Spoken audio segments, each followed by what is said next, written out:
90% of you watching this, what I'm about to tell you will not seem like a big deal at all. But for the other 10% of you, like 7 years of goodwill and trust was erased in just a second. And quite frankly, that sits incredibly heavy on my heart. So let me explain what happened.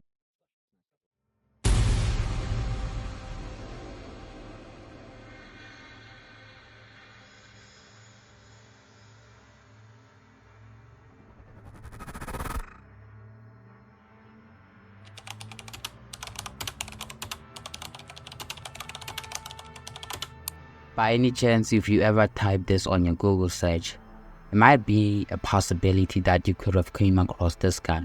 Like many others who are in the same industry, they teach the idea of creating wealth at a young age. The idea that you don't need a degree or a 9 to 5 because wealth is not created by the amount of time you put in, rather how many problems you decide to solve. Morgan Housel once wrote in his book, "Financial success is not a hard science, it's a soft skill, where how you behave is more important than what you know."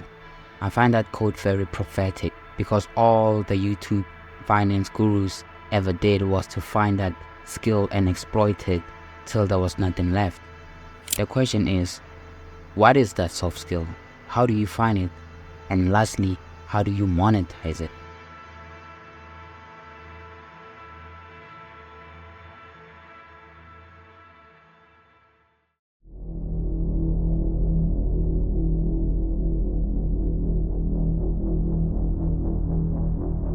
This brings us to our protagonist, Iman Gadzhi, the self-made millionaire, an entrepreneur, an overachiever, the guy who documents his entire glamorous life on the internet. But I guess when you are successful, that's all people see. The high life, the cars, the women, the money, all the flashy stuff. But only the selected few will question the how part. How is he so rich and so young at the same time? Is it luck or was it hard work? Well, for Iman, the how part began a very long time ago. Born in a small village in South Russia, he was raised by a single mother. His childhood was gloomy to say the least. His biological father was an abusive alcoholic, and oftentimes he would shout and scream at Iman's mother when she forgot to do basic household chores or cook a decent meal. Iman never got to meet his father because his father left before he was born. Iman reflects on this as a blessing. Iman's mother had to take 3 jobs just to make ends meet. During that time, Iman was raised by his grandmother.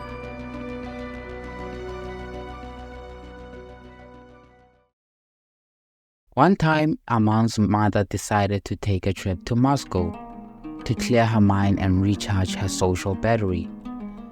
On an unassuming day, she met someone, a very wealthy, handsome man who took a liking towards Iman's mother, gently approached and asked her for a number, but given her past relationships with men, she refused.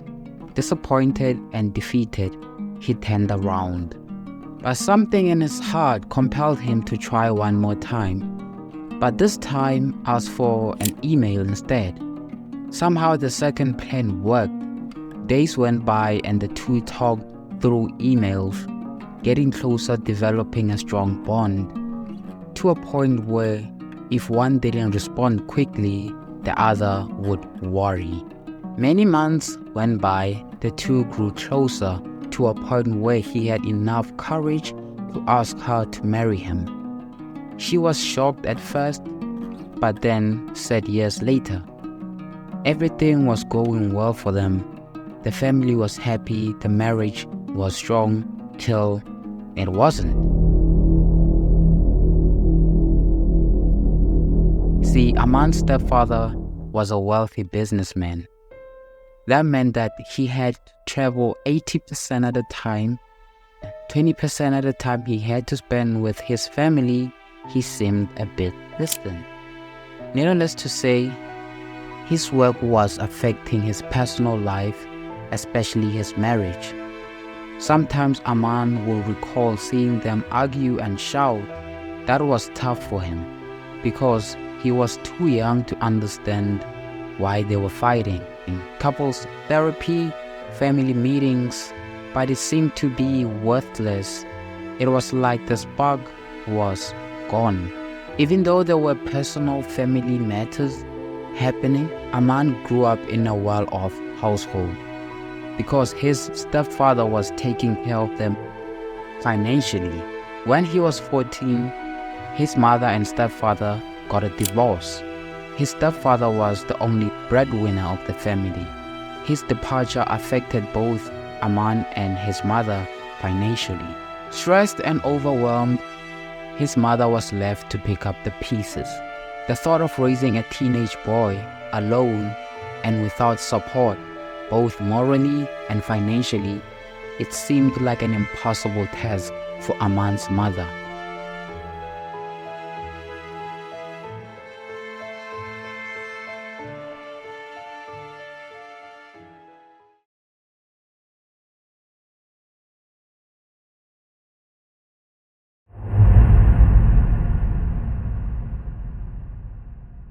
Someone who seemed to be adversely affected by the whole ordeal was Iman. He went from being the most playful and energetic child to a very quiet and distant teenager.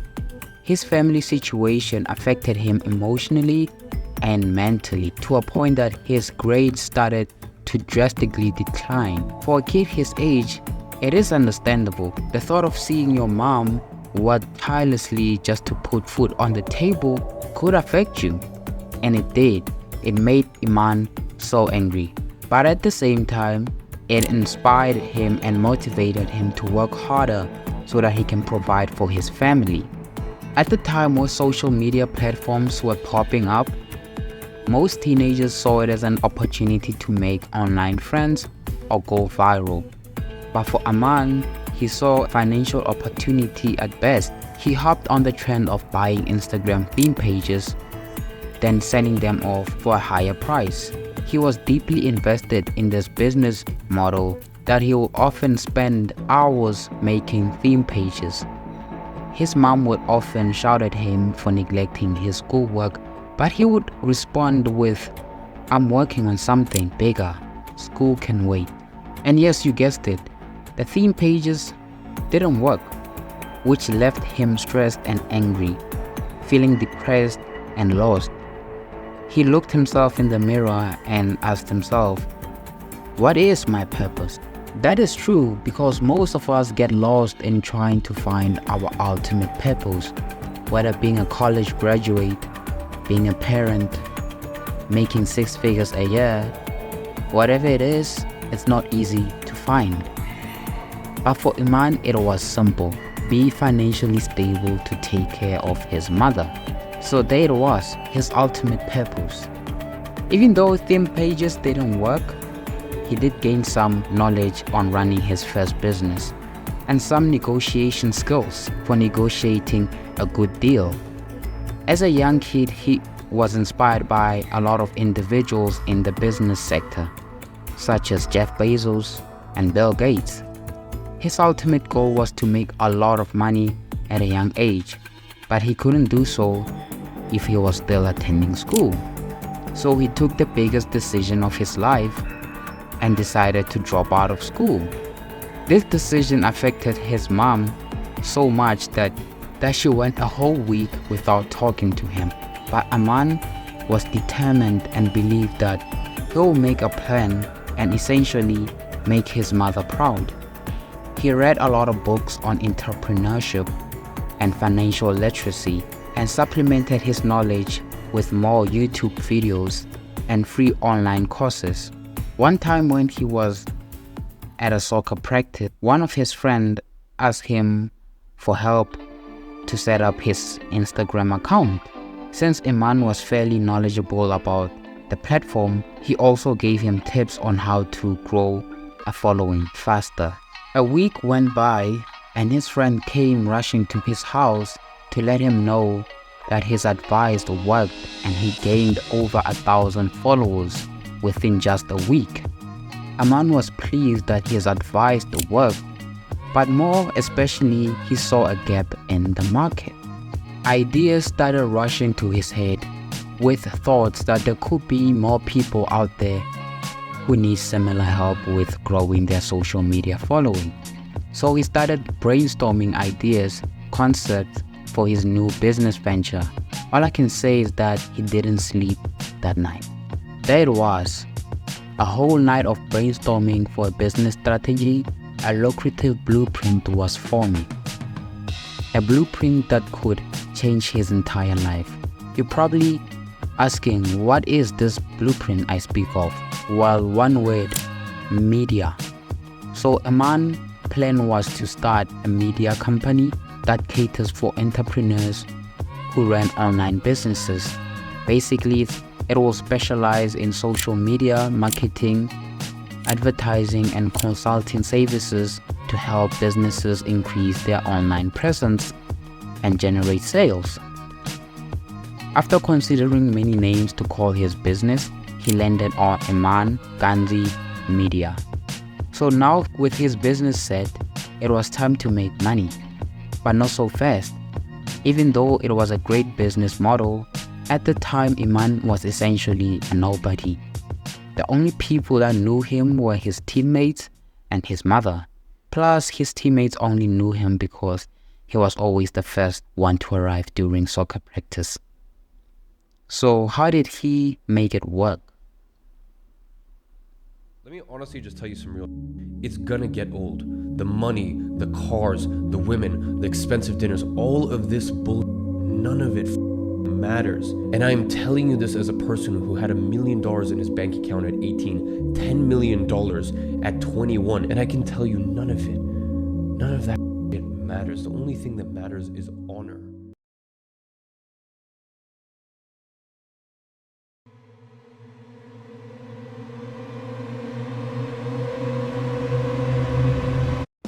You can exert no influence if you're not susceptible to influence. In order to persuade others, you have to open your mind to persuasion. That's what Iman did. He learned the art of persuasion and understood the fundamental psychology behind sales. He knew that the only way to get clients was for him to be persuasive. With little to no resources, he and his closest friend relied on word of mouth to get the business going. Some people liked their product, some said it was pricey. Throughout a period of 2 years, the business model was bleak and uncertain. There wasn't a clear foundational structure. Running a media company during its early stages is no joke, especially if you're young and inexperienced. But unbeknownst to him, it was about to get insane. One of his closest friends came up with an idea that would change the course of the agency. Since the agency solely focused on providing direct client-based service, he suggested that instead of helping clients grow their social media presence, they could instead help them start their own agencies. So basically hitting two birds with one stone.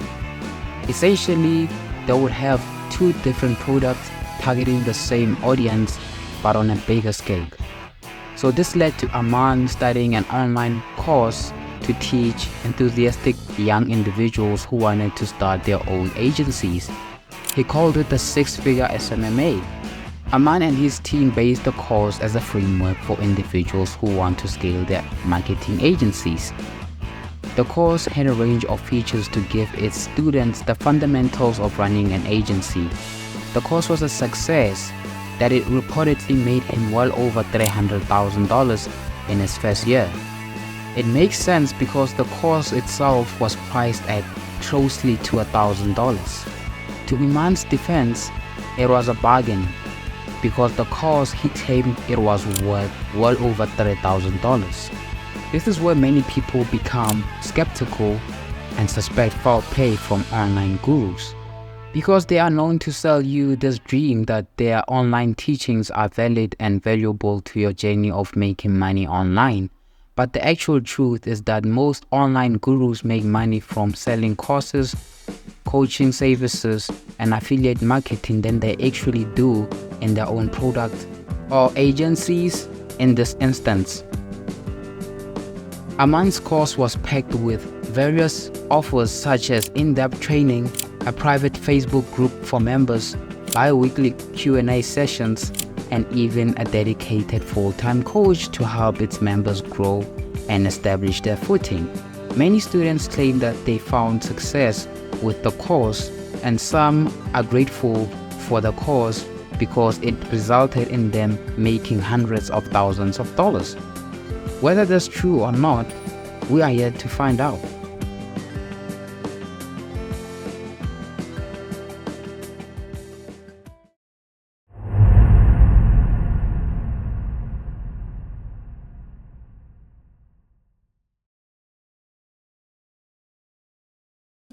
As we all know that no wealth was created without any controversy and scandals. Iman's journey is no different. Certain people came forward to try and expose him. And his agency, a man named Adrian Howard, came forward as a witness and victim from one of the agency. When he was onboarded by IG Media, it promised to rebuild his entire website, but the agency never did so. It promised him an in-depth training as part of the agency's reform, but that too did not happen. What AG Media actually did, according to him, it created a single batch of ad creatives at the beginning, which they performed badly. IG Media didn't even try to replace them. When Adrian raised the issues of the product, the chief marketing officer of IG Media was reluctant and claimed that the actual sales were up from the ad creatives. When the contract was eventually closed 3 months later, Adrian spent well over $15,000 and reportedly made a negative return on investment from ad spend, which is contrary to what the IG Media claimed to offer to their clients, which is a positive return on investments whilst maintaining a high level of profitability. According to Iman, IG Media didn't take any responsibility because the contract did not benefit the agency and it was too small to cause any disruptions.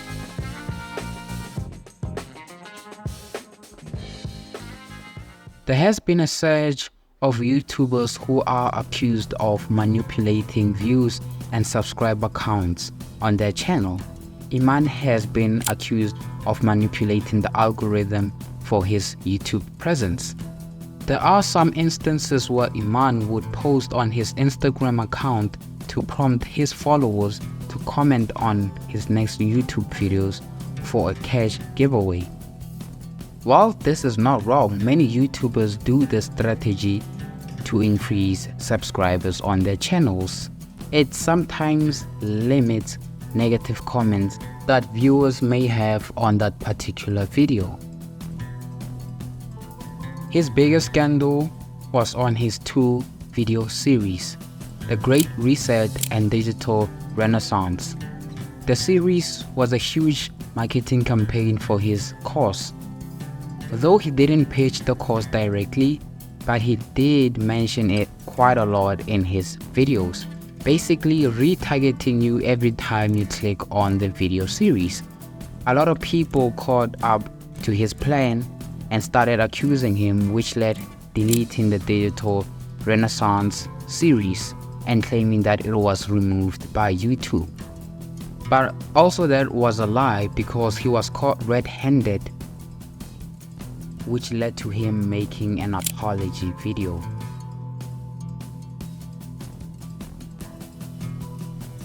Iman was somewhat affiliated with the NFT frenzy. Back when NFTs were booming and everyone was hyped and investing big money in NFT projects, Iman couldn't resist. He was approached by Jen's Croquet Club to market their NFT project. If you don't know what NFTs are, basically NFTs are a type of digital assets that represent proof of authenticity of a unique item or a piece of content which is stored on the blockchain. Unlike cryptocurrency like Bitcoin and Ethereum, which are fungible and can be exchanged one-to-one, NFTs are unique. and cannot be exchanged on one-to-one basis. At the peak of NFT bubble, Iman was marketing the Gents Croquet Club, so basically to recruit members from his fan base. He did marketing for the GCC, which was on cash basis. Membership were bought and sold as NFTs, which was similar to what Andrew Tate did with his War Room. See, the scheme didn't sell itself as an NFT project, but rather an exclusive club for elite members. Only a fixed number of memberships were issued, which gave it that exclusive feel to urge people to join. It also offered one-to-one calls, which aimed at making a commission per signer. The NFT frenzy really helped sell the scheme as an investment, not only an expensive member group. And it promised its members that it will always retain its value. And for a while it kept its promise, where the price even shot up from $4,000 per purchase to up to $10,000. But since the NFT bubble burst, the price has now crashed to $3,000 from its all-time high. Since OpenSea changed the terms of service to pay Iman less royalties on every NFT sale, the GCC then decided to change its system to be opened to the general public as a yearly subscription, which meant no more venting or scarce supply. Now anyone can join for a fixed fee. Once the news broke, it led to a price crash, which meant every holder lost around $7,000. Some claim that the membership was worth it and the crash was justified. But one member broke the silence and claimed that they did not receive any of the promised offers that were marketed to them. Some people even questioned his childhood story and believed that it was all a lie. The theory of growing up with nothing, it's now suspicious. He admitted in growing up in one of the fanciest neighborhoods in London and even attended a school that paid over $50,000 per year. When his parents went through a divorce, even though he claimed his stepfather stopped supporting them financially, the fact is, Iman and his mother were both well off to continue living the lavish lifestyle. The real issue here is that he portrayed his childhood to be hard, and that seemed to be not true.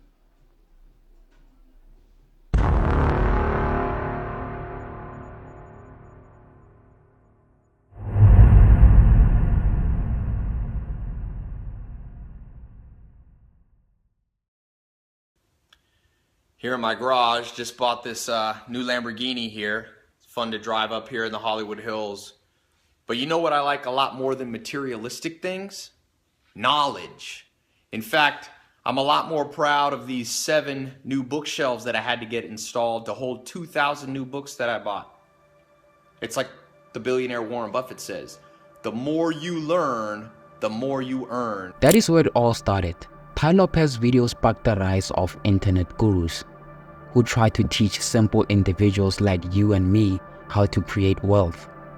The ultimate buzzword, online. They sold us the dream of making money online without ever leaving our homes.